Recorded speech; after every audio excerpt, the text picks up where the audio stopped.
बिस्मिल्लाहिर्रहमानिर्रहीम। अस्सलाम वालेकुम नाज़रीन, मैं हूं साकिब बशीर। आज बात करेंगे, बड़ी इंटरेस्टिंग एक ख़बर आपके साथ मैंने शेयर करनी है। इस्लामाबाद हाई कोर्ट ने अपना और जो उसके मातहत जो अदलिया है उसका पहली दफ़ा फ्रांसिक ऑडिट करवाया है। तो ये ख़ुद एहतसाबी की तरफ, मैं ये समझता हूँ कि अदलिया की ख़ुद एहतसाबी की तरफ बड़ा अहम कदम है। तकरीबन 6 माह पहले चीफ़ जस्टिस अतर मिनल्ला, जो इस्लामाबाद हाई कोर्ट के चीफ़ जस्टिस हैं, उन्होंने ये ऑर्डर किया था, फ्रांसिक ऑडिट किया था, फ्रांसिक ऑडिट के लिए। तो ये 2015 से लेकर 2020 तक का ये फ्रांसिक ऑडिट करवाया गया है। बुनियादी तौर पर जो इर्रेगुलरिटीज़ हैं उनकी निशानदेही करना था। उमूमी तौर पर हमारे यहाँ इदारे इस तरह के ऑडिट करवाने से घबराते हैं, लेकिन मैं ये समझता हूँ कि ये एक अच्छी मिसाल है ताकि पब्लिक का जो ट्रस्ट है वो बेहतर से बेहतर बिल्ड हो अदलिया पर, कि अदलिया के अंदर भी खुद एहतसाबी का एक निज़ाम जो है वो मौजूद है। इसमें जो मदरजात है वो मैं आपके सामने बता देता हूँ। आपको मेरे हाथ में तकरीबन 8 सफ़ात की एक जो है रिपोर्ट वो मौजूद है। ये जो डिपार्टमेंटल अकाउंट्स कमेटी उसकी मीटिंग मिनट्स हैं, जिसने जितने भी ऑडिट पैराज थे जो फ्रांसिक ऑडिट हुआ है उनका 1 बाय 1 जायज़ा लेकर उन पे आगे अहकामात जो है वो जारी किए हैं, वो मैं आपके सामने रखता हूँ। सबसे पहले तो मैं बताऊं आपको कि 2 चीज़ें की हैं इस जो फ्रांसिक ऑडिट के तनाजुर में इस्लामाबाद हाई कोर्ट ने। एक तो जो मातहत अदलिया है, जो ज़िली अदालतें हैं, जो डिस्ट्रिक्ट कोर्ट्स हैं इस्लामाबाद की, वहाँ पे एक ऑडिट ऑफिसर तैनात कर दिया गया है, जो जितनी भी वहाँ पे ट्रांजैक्शंस होंगी उनका जो है ख्याल रखेगा, उनका कानूनी तौर पर, और जो शफाफियत है उसको मद्देनज़र रखते हुए ये फैसला किया गया है। दूसरा, चीफ जस्टिस अतर मिनल्ला जो चीफ जस्टिस होता है उनके पास जो फाइनेंशियल पावर्स होती हैं वो उन्होंने दे दी हैं इस्लामाबाद हाई कोर्ट के जो रजिस्ट्रार हैं साजिद बलोच उनको। अब वो सारी जो पावर्स हैं वो इस्तेमाल करेंगे और वो आगे जो है वो जवाबदेह भी यकीनन वही होंगे।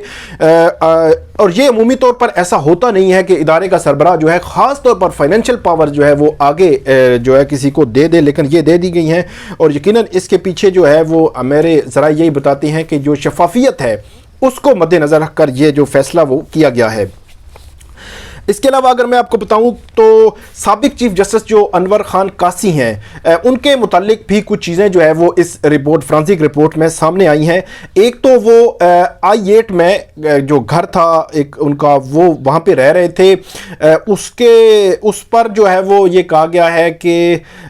उन्होंने एक्स्ट्रा जो एक्सपेंस किया है वो तकरीबन 18 लाख रुपए से ज़ायद बनता है। वो मुख्तलिफ जो है मद में होगा या उसकी मेंटेनेंस है या जो भी चीज़ें हैं, लेकिन जो उनको ऑथराइज था उससे 18 लाख रुपए ज़ायद उन्होंने ख़र्चा किया है। ये फ्रांसिक रिपोर्ट में ज़ाहिर हुआ है और ये उनसे ज़ाहिर सी बात है इस हवाले से जवाब भी मांगा गया है। और अब वो इस पैरा का जो फ्रांसिक ऑडिट का ये पैरा है, इससे मुतालिक जब तक जवाब नहीं आता इसको पेंडिंग कर दिया गया है। अब देखते हैं कि इस पे जवाब क्या आएगा। एविडेंस का भी इंतज़ार है डिपार्टमेंटल कमेटी को कि वो देखेगी और उसके बाद इसका मज़ीद जो है वो जायज़ा लेगी। दूसरा, जो साबिक चीफ जस्टिस हैं उनकी जानिब से ये मामला सामने आया है कि जो जजेस के रेस्ट हाउसेस थे उसमें भी इर्रेगुलरिटी सामने आई है फ्रांसिक रिपोर्ट में, और ये तकरीबन 90 लाख रुपए बनते हैं जो इर्रेगुलरिटी की मद में इस्तेमाल हुए। इसमें डिटेल नहीं बताई गई कि किस में इर्रेगुलरिटी चीज़ हुई, लेकिन 90 लाख की अमाउंट है। लेकिन इसमें भी जो डिपार्टमेंटल कमेटी है उसने इसका जायज़ा लिया है और इसके जो एविडेंस है उसके आने का इंतज़ार है, और उसके बाद इस हवाले से जो हतमी जो फैसला है, जो डिसीजन है, वो कमेटी लेगी। इसके अलावा जो इस्लामाबाद के सेशन जज हैं उन्होंने एक जो शोर्टी बॉन्ड्स आते हैं उनकी अमाउंट में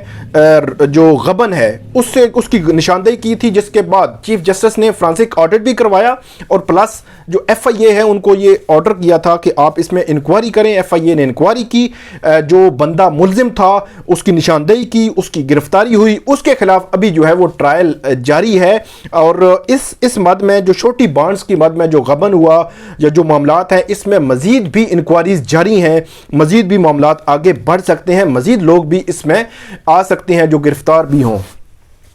اس کے علاوہ ایک اور چیز یہ ہے کہ اسلام آباد ہائی کورٹ میں ایک کینٹین ہے، اس کے ذمے بھی یہ بتایا گیا ہے کہ 13 لاکھ روپے سے زائد جو رینٹ ہے اور اس کے علاوہ جو الیکٹریسٹی جو بل ہیں اور جو چارجز ہیں اس کی مد میں اس کے ذمے واجب الادا تھے، جو فرانسک آڈٹ میں ظاہر ہوا ہے، اور ان کو یہ ہدایت جاری کی گئی ہے ڈپارٹمنٹل کمیٹی کی جانب سے کہ وہ جو یہ رقم ہے وہ فوری طور پر جو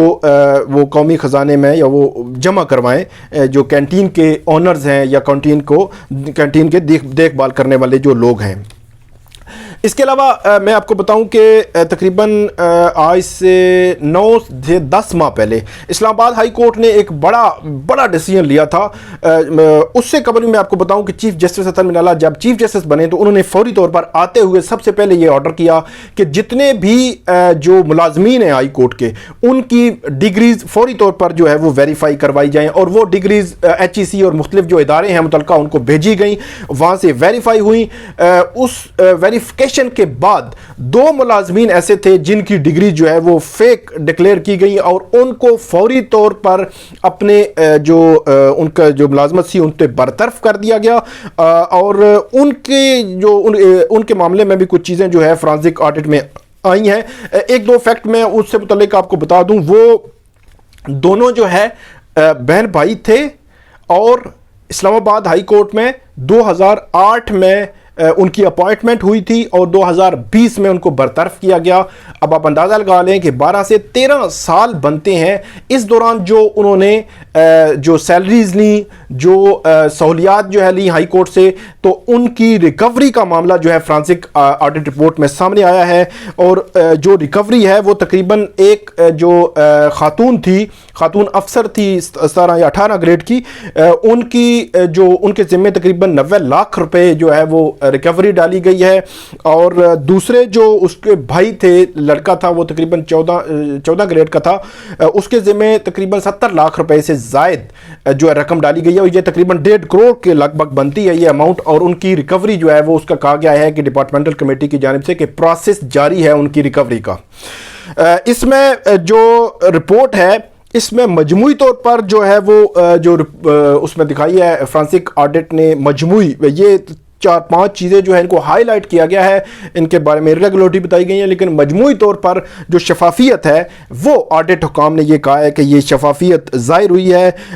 اس کی جو آڈٹ رپورٹ ہے، اور یہ 6 ماہ میں یہ رپورٹ جو ہے وہ تیار کی گئی، بنائی گئی، اور اس کے بعد یہ سامنے آئی ہے، لیکن اعلیٰ عدلیہ میں خود احتسابی کی طرف میرا خیال ہے اسلام آباد ہائی کورٹ کے چیف جسٹس نے ایک اعلیٰ مثال جو ہے وہ قائم کی ہے۔ اب یہ ہے کہ اس کے جو فائنڈنگز ہیں اس پر عمل بھی ہونا چاہیے اور اس کا پروسیس بھی ہونا چاہیے، اور